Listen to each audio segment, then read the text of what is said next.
Well, hello and welcome back. My name's Diana, and this is my channel, That Girl's Quilting Threads and Things. It's a channel where I hope to share with you tips and tricks from things that I have learned along my way in my quilting journeys. Today's video, we're going to do rounds 1 and rounds 2 of our walk around the world with Great Grandma Savita. I have a video, and I'll put the link in the description for the intro to this series, and it will have your starter fabrics and quantities and things like that in it. So please take a little bit of time if you haven't watched that video already so that you'll know what you need to be successful as we work through this quilting journey together. So join me at the cutting table and let's get going with rounds 1 and round 2.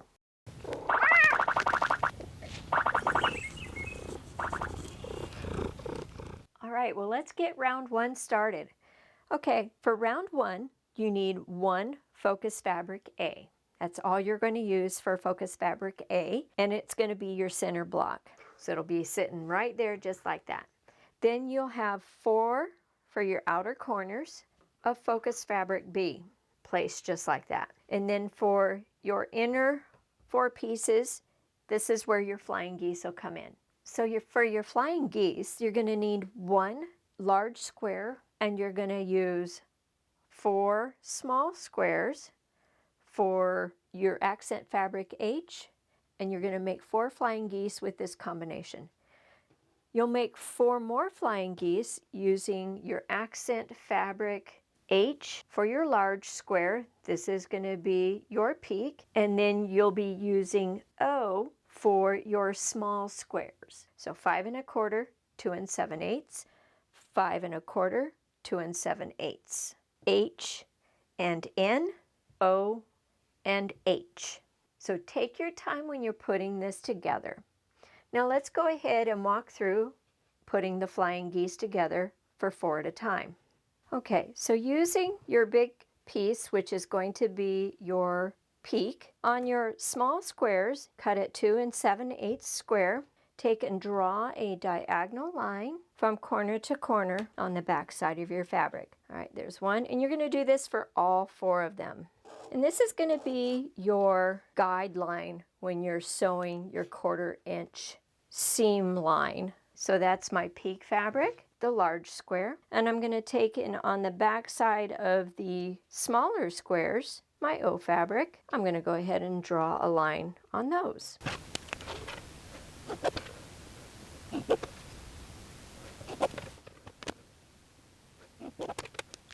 I'm going to go ahead and put those with their accent fabric. All right, so let's bring this in.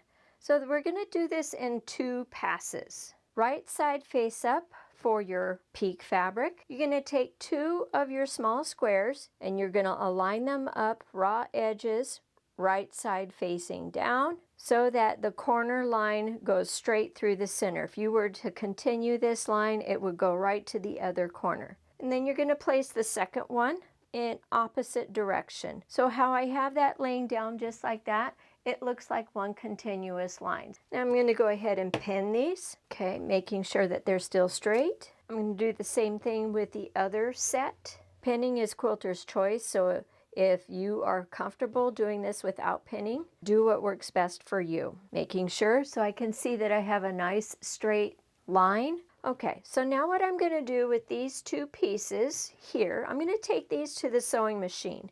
And one thing that I've learned when I'm doing these flying geese is, if you notice, 1 square is on top of the other.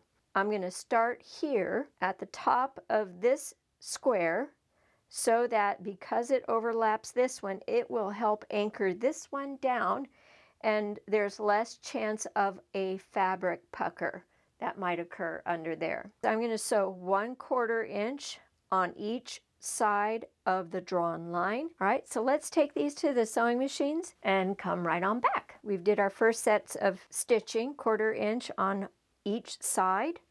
All right, we can go ahead and take out our pins, and then we're going to go ahead and cut this right down the center. So now we have 4 pieces. And if we gently roll back these pieces, do a light finger press, and a light finger press. So now you should have 4 units, 2 of each kind. Take the other 2 squares for each of your sets, and you're going to put 1 on each of the halves that you just created. So this should look like this with that center line going right down the center. So I'm going to go ahead and pin that in place. Same thing. Those 2 are ready. Now let's do these 2.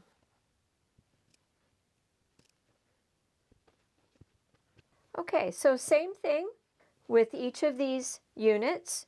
You're going to sew 1/4 inch away from the drawn line on both sides. And then we're going to come back and cut them in half again. It's perfectly fine to just chain piece these. All right, so we have our 4 units, 2 for this color combination and 2 for this color combination. Now we're going to go ahead and cut these in half.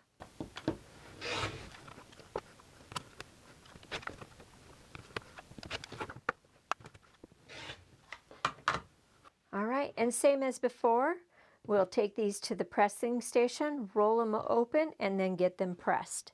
Now I do want to make sure that for these flying geese, because we're cutting the sky pieces on the diagonal, be very cautious about stretch. They'll have, they're on the bias, and it'd be very easy to stretch them out of shape. All right, we have 8 flying geese units. Now they need to be cut down. There are many methods on how to square up your flying geese. This is what I found worked best for me. And if you find that your flying geese are just, they're coming way too close, and maybe they're shorter than you want them to be, on your small squares, instead of cutting them at 2 7/8, go ahead and cut them at 3 inches, and that will give you a little bit more wiggle room. All right, I'm going to take this cross piece right here where these 2 lines intersect. I'm going to line it up with the center of my peak as best as I can, and I'm going to make sure so everything is looking at like right at 2.5 inches sliver dust. All right, so now I have my straight edge, and now I can go down here and line this up at 2.5, so it's 2.5 inches wide, and 2.5, 2.5, measure twice, cut once. Now I need this to be 4.5 inches wide. Half of 4.5 is 2.25, so I need my 2.25 line to line up with that mark, and I need to make sure that I have a straight edge on the top. This is what's going to help keep my flying geese straight. And I can see I'm just cutting off the dog ears here. Turn it around and do the same exact thing. Take my straight line, line it up, and now that I've already cut this edge, I can make sure that it is lining up properly. So you're going to repeat this process for the remaining units, and we'll come back and we'll put them together. Okay, so this is all that I really trimmed off of the flying geese. It's mostly dog ears, a little bit of sliver dust. All right, so let's go ahead and lay out our block so we can get ready to put it together. Fabric A goes right in the center. Fabric B, 4 corners. And then what we are going to have here is we're going to have our inner squares are going to be the lighter combination. We're going to make a chevron with this. So your inner squares are going to have the flying geese going right around the center of your fabric A. So it'll look something like that. Then you're going to make a chevron block with your flying geese units. So your chevron blocks are going to go with the dark peak fabric pointing outwards, just like that. And with that, we have the start of our repeating pattern throughout the entire quilt block. So when you go to put your flying geese together, you're going to fold top over bottom, right sides together, and you'll sew a 1/4 inch seam allowance right down the middle. What you can do when you're putting your chevron pieces together, if you flip this one over, the one towards the center over, and put it on top where your stitch lines crisscross, and here I've just kind of drew on this one here so that you could see what I'm talking about. So what would happen here is if you're sewing your 1/4 inch seam down here, you can easily see where those stitch lines cross so that you don't cut off your peak. So now we're ready to take this to the sewing machine and put these flying geese together so that they make up one block, and then we'll put the block together as a 9 patch. So we're first going to start the process of putting our flying geese together. Line it up, 1/4 inch seam allowance. Now when I get real close to that center part of it where everything is all thicker there, I will slow down to make sure that I have a nice straight stitch line.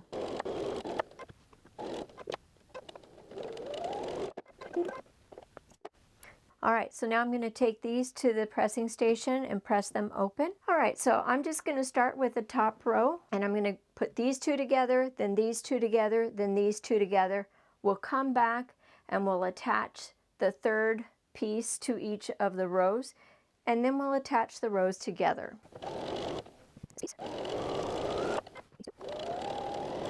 I'll lay it back out just to make sure I have everything lined up properly. Okay, so I'm going to go press these. All right, so we're going to go ahead and put these rows together now, and we'll be done with round 1. So I am going to make sure that my seams are nesting, so that way it reduces the amount of bulk that is in the quilt top. And I will also pin, making sure that my points and my seams line up. Last row.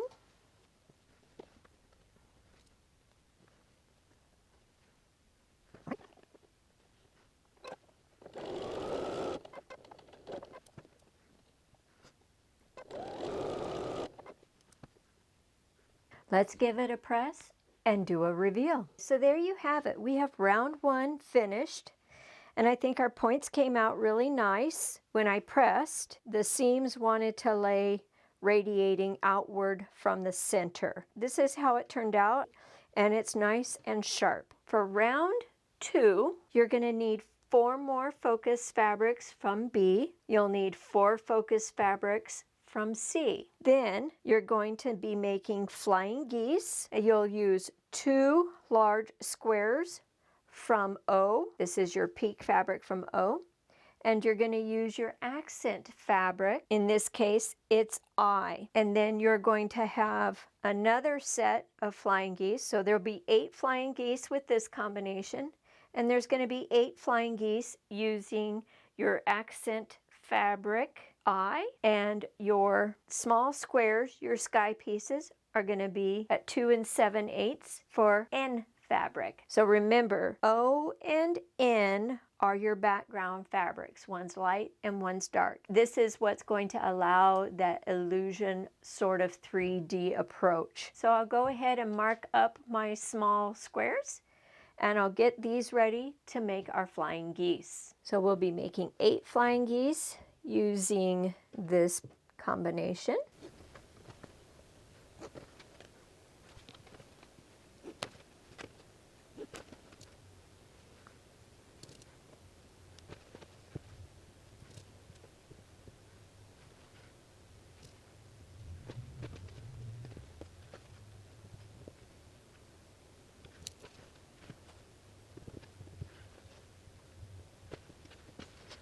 Let's go ahead and sew our round 2 flying geese together. Phase 1 of round 2.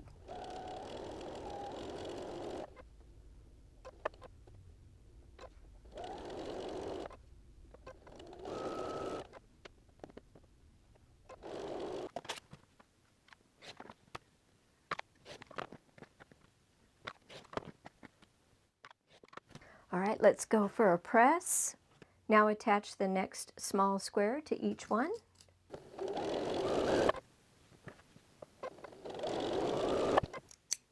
I could flip this whole chain around and sew it backwards, but I'm so uncoordinated I'd probably start sewing over all my geese. So I must cut.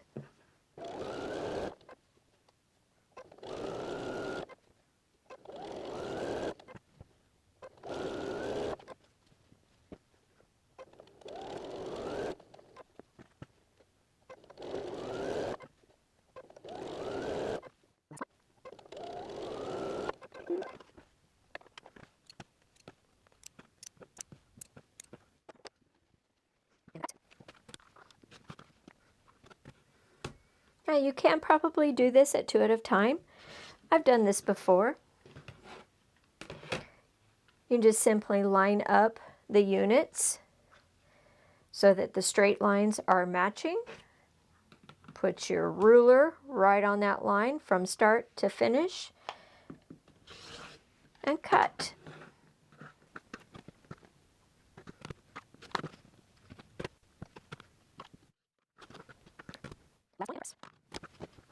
Okay, so just like before, we're going to square these up the same way.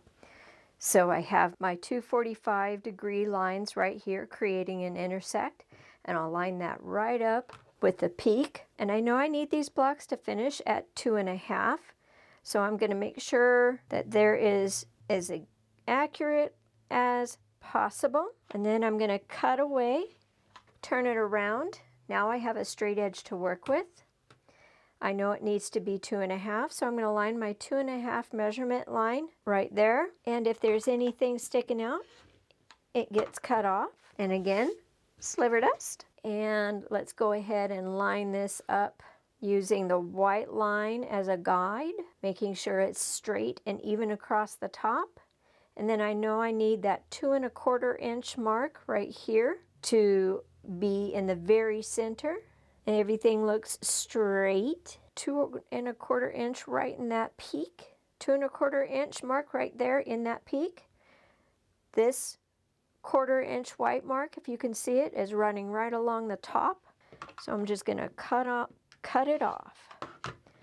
Flip it around and do the same thing. Put that white line right up there and slide that 2.25 inch right there. Everything looks straight. And there you have it. Now I have a 4.5 by 2.5 flying geese unit. So I'm going to finish squaring these up, and we'll come back and we'll show you how to put round 2 together. All right, let's go ahead and let me give you an idea of how this is going to look. So your fabric C is going to go into the 4 corners. And then your focus fabric B is going to go into the center of each of your sides, like that. And then you're going to take your flying geese and you're going to make that chevron shape again. Your chevron is going to be the color of your accent fabric. Your light colored background with your accent fabric as the peak is going to go onto the top. Your dark background, which should be your fabric O, is going to go onto the bottom. And when you put them together, that's what's going to give you that chevron look. So it's going to look something like this.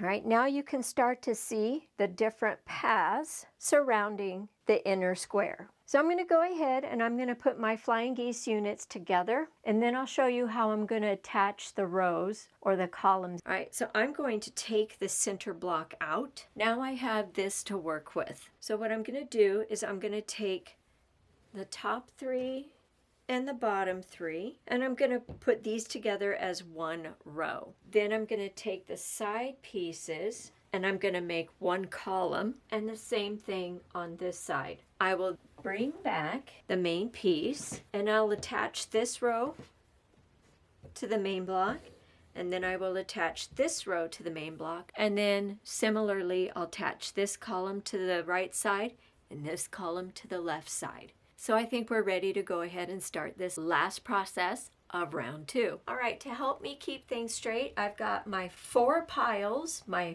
2 short rows, and my 2 long columns. I have the units stacked in the proper order just to help keep me orientated on where these are going. I also have them facing the proper direction, so my chevrons will always be pointing away from the center. So let's go ahead and start with this first. Now for the first part, I'm not even going to worry about chain stitching because I just want to make sure that I do it correctly. There we go, and add that 3rd block. So there is our first or our bottom row for our block. Now I'm gonna do the top one, and there's our top row. So I'm gonna set these right here for now, and then I'm gonna go ahead and work on my columns. So my columns are in this order, like that. So now, in order to make sure I keep them going the same direction, I'm just gonna turn it this way, and I will do this in pairs. So the first two, then I'll sew the second two. I suppose you could do it one right after the other, whatever works best for you.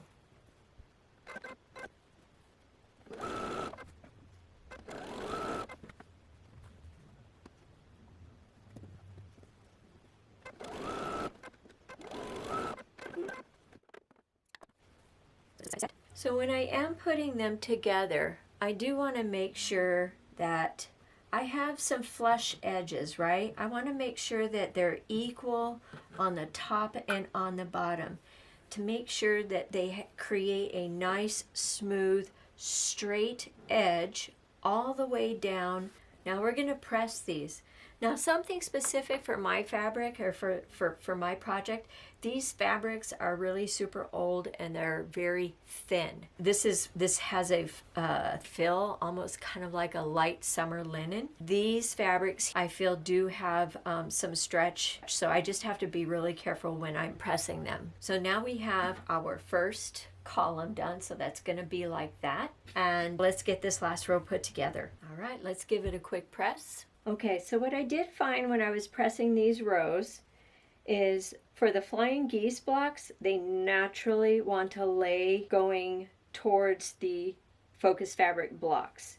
And when we do that, what it's going to do is make it so that when you attach it, all of your seams should nest naturally, since your flying geese blocks are every other one. Now, how is this supposed to go together?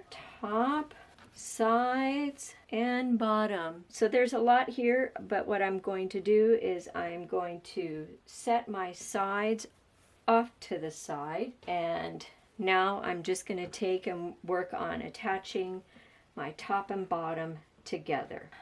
Just like that. It will be good for me to pin, making sure my seams are nesting, and they do, but making sure that they're nice and tight together. So I will pin there. Right. I will also pin at the top to keep it nice and straight. All right. Just a quick peek, make sure my chevrons are facing outward. Good job.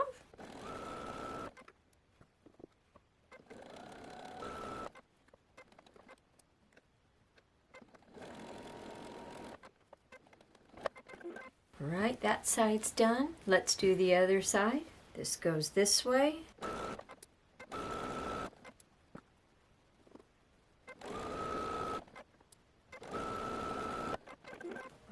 That row is attached. I'm still going to go ahead and give it a nice quick press. Now we want to attach our sides. Chevrons facing outward from the center.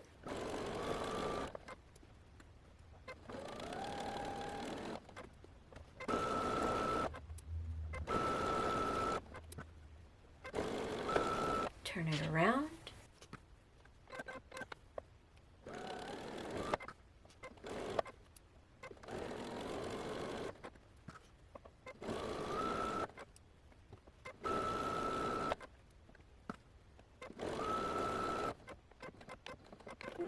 All right, I'm going to give this a quick press and we'll give it a full review. All right, so we finished rounds 1 and rounds 2 of Walk Around the World with Great Grandma Savita.